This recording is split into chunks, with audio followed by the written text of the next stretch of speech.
I had planned our 10th anniversary dinner for 3 months. Every detail mattered to me: the restaurant, the candles, even the song that would play when I raised my toast. I wanted Sarah to feel like the most cherished woman in the world, because in my eyes, she was. Our family sat around the long table, laughing, clinking glasses, celebrating a decade of marriage that I believed was solid as stone. I kept glancing at her, memorizing the way the candlelight caught her eyes. I had no idea that within the next hour, everything I thought I knew about my life would begin to unravel, quietly, right in front of everyone I loved. Halfway through dinner, Sarah stood up, tapping her glass gently. "I want you all to meet someone very special," she said, smiling wider than I had seen in years. A tall man in a gray suit walked over, and she introduced him as her best friend from college, someone she'd reconnected with recently. I extended my hand, smiled, and welcomed him like family, because that's what you do when your wife vouches for someone.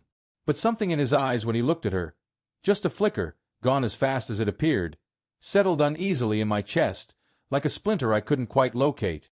Throughout dinner, I noticed small things I had never noticed before. The way Sarah leaned slightly toward him when she spoke. The private joke they shared that made her laugh in a way I hadn't heard directed at me in months. I told myself I was imagining it, that 10 years of marriage made me paranoid over nothing. My mother even complimented how comfortable everyone seemed together. I smiled along, playing my role as the proud husband, while a quiet, cold voice inside me kept whispering that something didn't add up, something I wasn't being told. Later that night, after the guests left and Sarah went to shower, her phone buzzed on the kitchen counter. I wasn't the type to snoop. 10 years of trust doesn't just vanish, but the screen lit up with a name I didn't recognize, saved with a heart emoji. My hand hovered over it longer than it should have. Something told me to walk away, to respect her privacy, to trust the woman I married. But another part of me, the part that had felt uneasy all evening, needed to know. I picked up the phone. The messages went back over a year. Not just friendly conversations, but late-night calls, inside jokes, plans made behind my back, dinners I thought she'd spent working late, weekends I believed were girls' trips. My hands were shaking by the third message. This wasn't a college friend catching up. This was something Sarah had built carefully, layer by layer, while I sat across from her every night, completely unaware that the woman I trusted most was living a second life I knew nothing about.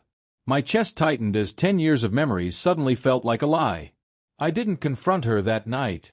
I sat in the dark living room until sunrise, replaying every dinner, every excuse, every "I'm just tired" that had explained her distance. I thought about our wedding day, her promise to me, the life we'd built, the house, the dog, the inside jokes that once felt sacred. Now I wondered how much of it had been real, and how much had simply been convenient. By morning, I had made a decision. I wouldn't scream. I wouldn't accuse her. I would simply watch, gather proof, and wait for the truth to reveal itself completely.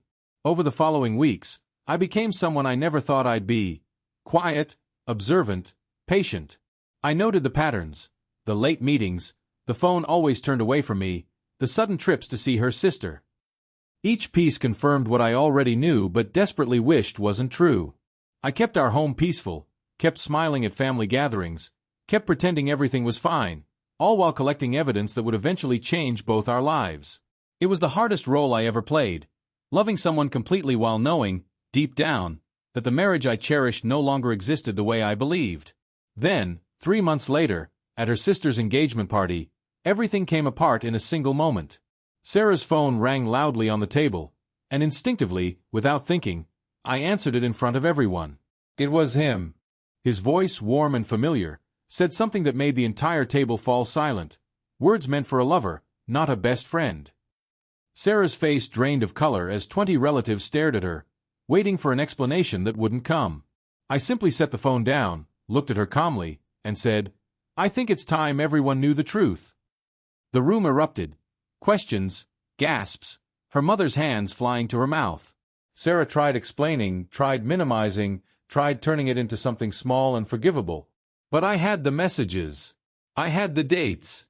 I had a year's worth of quiet betrayal laid out clearly enough that no explanation could erase it. I didn't yell. I didn't cry in front of everyone.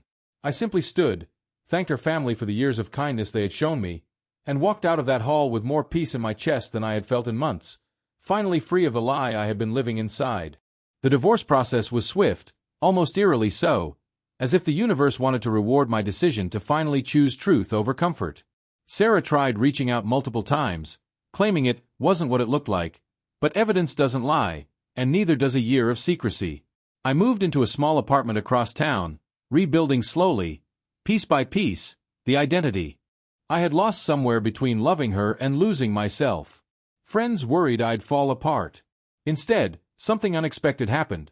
I felt lighter with every passing week, like I was finally breathing air that wasn't filtered through someone else's lies. 2 years later, I ran into her by accident at a grocery store. She looked older, tired, and strangely smaller than I remembered. The man from the party wasn't with her anymore.